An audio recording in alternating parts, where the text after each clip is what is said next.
এই হচ্ছে AGT live 24/7। This is AGT Live 24/7. আজকে আসছেন, কি বলবেন? কি বলবো, রাজ্যের সারা রাজ্যে জুড়েই তো এরকম অরাজকতার পরিবেশ। স্বজন হারার কান্না আপনারা শুনতে পাচ্ছেন। মিথ্যা অভিযোগে এই অভিযোগ, এই মেয়েটা এর আগেও অনেকের সাথে এরকম করেছে। টাকা আদায় করাটাই ছিল এই কর্মকার পরিবারের মূল উদ্দেশ্য এবং লক্ষ্য। সেই নিয়ে মিথ্যা অপবাদ দিয়ে যেমাত্র দেখেছে দুজনের উভয়ই চাকরি করে, অভি এবং ওনার স্ত্রী, তাদের থেকে মোটা অঙ্কের টাকা 30 লক্ষ টাকা দাবি করা হয় এবং বেধড়ক মারের প্রেক্ষিতে এবং পুলিশের যে ঘটনা, যে ভূমিকা, পুলিশ গিয়ে ওকে উদ্ধার করেছে ওখান থেকে। তারপর পুলিশ ওকে থানায় নিয়ে এসছে, থানায় ওর বিরুদ্ধে কেস লেগেছে, ওকে ডাক্তারের কাছেও পাঠায়নি। বড় ভাই গিয়ে যখন জোড়াজোড়ি করলো তখন প্রায় 11টা 5-এ কিংবা 11:30 নাগাদ দিয়ে সাব ডিভিশন হসপিটালে অভিকে নিয়ে যায়, অভিজিৎকে নিয়ে যায়। তারপরে আবার পরের দিন সকালবেলা আবার থানা থেকে ওকে এখানে থানায় নিয়ে আসে, কোর্টে প্রডিউস করে, কোর্টে বেল পায়। তারপরে ইন্টারনাল ব্লিডিং, পুরো ইন্টারনাল অর্গানস নিশ্চয়ই ব্লিড করেছে, রক্তবমি। সেটা হচ্ছে 9 তারিখ। তারপর তাকে ওইখান থেকে সাব ডিভিশন হসপিটাল থেকে রেফার করলো জিবি। 10 তারিখ 2:05 তার শেষ নিঃশ্বাস ত্যাগ করে। এখন একজনকে আজকে নাকি শুনলাম অ্যারেস্ট করেছে এবং জুডিশিয়াল কাস্টাডিতে পাঠিয়েছে। প্রশ্ন হচ্ছে, পুলিশ রিমান্ড চাইনি কেন?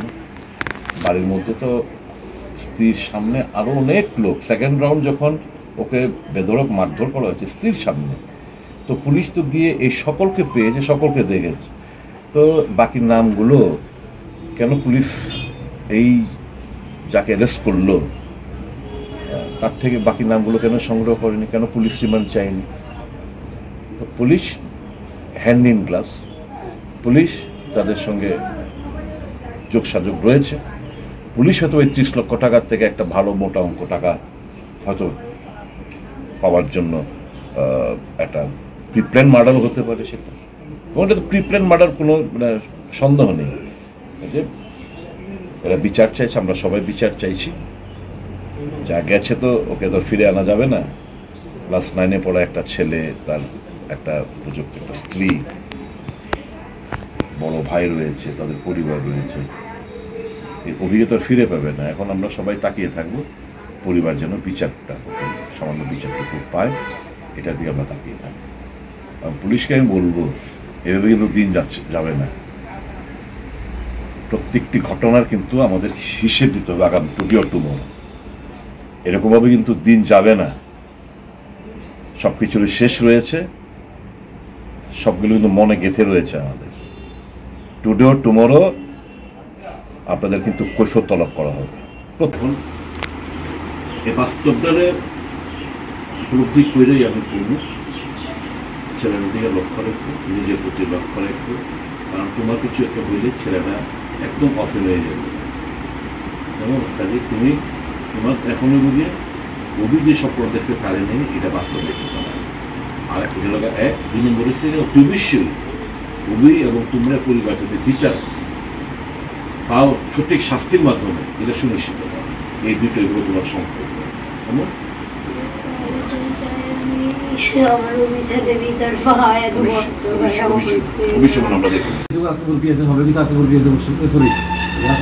ধরতে গিয়ে ডিস্ট্রিক্ট হসপিটালে পোস্টমর্টম করছে 11 তারিখ।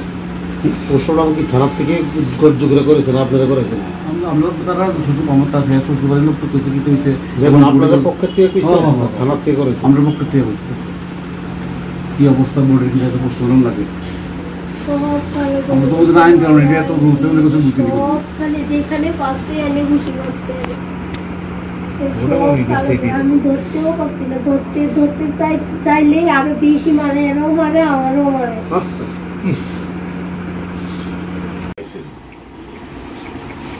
বাড়ির মধ্যে তো অনেকেই ছিল, যে বাড়ির মধ্যে কর্মকারের বাড়ির মধ্যে নিয়ে এলে মাইকেল করছে অনেকে তো ছিল।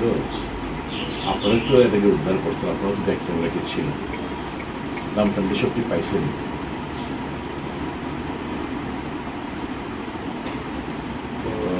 আমরা ইনভেস্টিগেশন চলছে দেখতেছি, আপনি ইনভেস্টিগেশন চলতেছে দেখতেছে যে আপনি যারা অ্যারেস্ট করছেন তারা পুলিশ রিমান্ড চাইলেন নাকি তাই জীবন সাহিত্য অ্যারেস্ট জয়ন্ত শাহ, যে জয়ন্ত শাহরে অ্যারেস্ট করলেন আপনারা পুলিশ রিমান্ড চাইলেন নাকি? একটা মার্ডার কেসের বাকি নামগুলো কারা কি করছে না করছে, কেটা ফ্যাটাল ব্লোডা মারছে, কে কি করছে না করছে, তো এটা আপনার পুলিশ রিমান্ড কি কারণে চাইলেন? কথা বলতো ইমিডিয়েটলি পুলিশ রিমান্ড চান কথা বলছি মাস 99 মধ্যে এই কথাটা তুমি তো বুঝতে পারতা না এই দৃশ্য। তুমি নিজেই একটা মেন্টাল ট্রমাতে আছো, তুমি নিজেই একটা মেন্টাল ট্রমাতে আছো, আবার তোমার চোখের সামনে ঘটনাগুলো ঘটছে। আমরা উপলব্ধি করি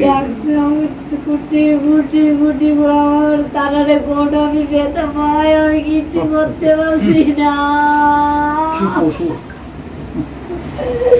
আমি কিচ্ছু করতে পারছি না। নার্ভের রুগী আসতো, সে নার্ভের রুগী আসতো, চিন্তা কি পশু